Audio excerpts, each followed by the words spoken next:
Welcome to lecture series on database management system. In the previous lecture series, I have discussed about the transaction concept and its various requirements.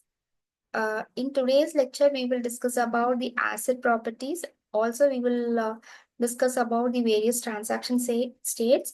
Before going into the lecture, let me give a quick recap of what we have seen in the previous lecture. So in the previous lecture, we have seen what are the transaction concepts. We have seen the definition for transaction with the help of an example that is transferring, say, for example, $50 from account A to B. And we have seen the various requirements of transactions such as atomicity requirement, durability requirement, consistency requirement, and isolation requirement. In today's lecture series, we will see about asset properties. Asset properties is very important when it comes to transaction. So A stands for atomicity, C stands for consistency, I for isolation, and D for durability. This asset properties are very essential in order to preserve the integrity of the data in the database system. So integrity is very much important when it comes to any concept. So, and it is most important in case of database system, and this integrity can be preserved with the help of asset properties. So there are four main asset properties. First one is atomicity. So it states that either the transaction should be fully completed or it should not have been done.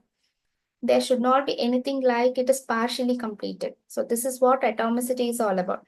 Either all the operation of a transaction is properly reflected in the database or none of the operations should have taken place. So next one is consistency. Execution of transaction in isolation should preserve consistency of a database, which means the transaction should ensure that the database system stays up to date. Third one is isolation. So when multiple transactions are concurrently executed, each transaction must be unaware of the other transaction that is happening concurrently. Each transaction, say for example, if there are two transactions, T1 and T2 are taking place concurrently, then these two transactions should be independent of each other. A transaction should not implicate the other one. So intermediate transaction result should be hidden from the other transaction which is concurrently taking place. So this is what isolation is all about. And the last property is durability. So once the transaction is successfully completed, all the changes that have been permanently made in the database should persist even if there is a software failure or hardware failure. So this is what durability is all about. So these four are the main properties which are called as asset properties, which is used to preserve the integrity of a database system. So next we will look at the transaction state. So each operations, when it is being taken place, it will be in a particular state. So we will discuss about each of the transaction state in detail. So very first state in any transaction is the active state. This is the state where this transaction is initiated or it begins. So from this state, the read and write operation of the transaction will begin. So partially committed state is that once the final statement has been executed, it is temporarily stored in your cache memory or in your RAM. So this is what partially committed is about. Whereas, so at the last I have mentioned committed state. So this is where database is permanently updated. This marks the successful completion of any transaction. So committed state is where database is permanently updated and it marks the successful completion of any transaction. So failed state is that if we have discovered that the transaction can no longer proceed or the operation in the transaction can no longer proceed, it will move on to the failed state.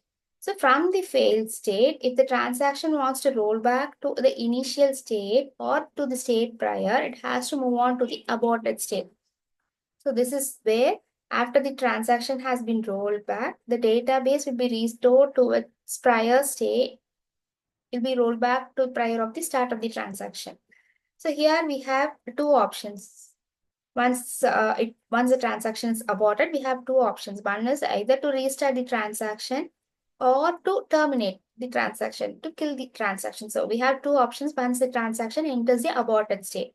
Either it can roll back to the start of the transaction and it can again resume from the beginning, or it can move on to the terminated state and kill the transaction. So next, this is a pictorial representation of various transaction state.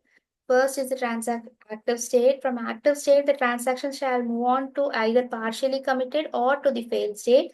And again, if the transaction moves to the partially committed state, from there it can again move to failed state. So any transaction in failed state will go on to the aborted state. From aborted state, it has two options, either to roll back or to move to the terminated state.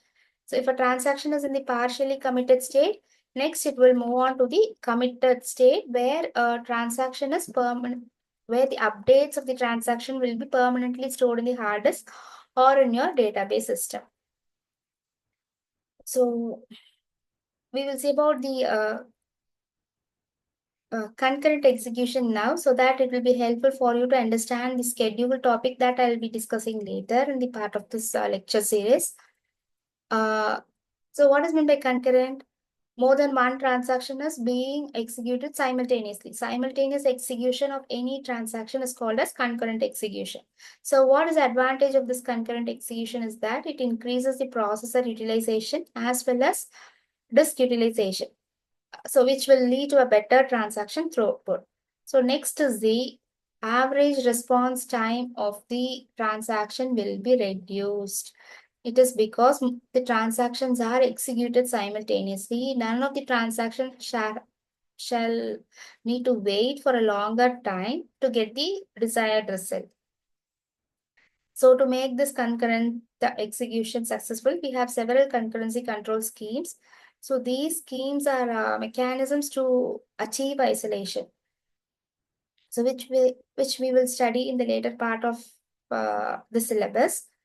So in this lecture, we have seen about the acid properties, which is atomicity, consistency, isolation, and durability. And also we have seen about the various transaction states, such as active, partially committed, committed, failure, aborted, and terminated state. So here I forgot to explain about the terminated state. So in this, once the transaction enters this terminated state, all the hardware and the software resources which has been utilized by this particular transaction will be free, so that other transaction can make use of this hardware and software resources. Also, we have seen about concurrent execution, its advantages, and the need for concurrency control schemes. Hope you understood what we have seen today. In the next lecture, we will discuss about the schedules and serializabilities concept in database management system. Thanks for watching.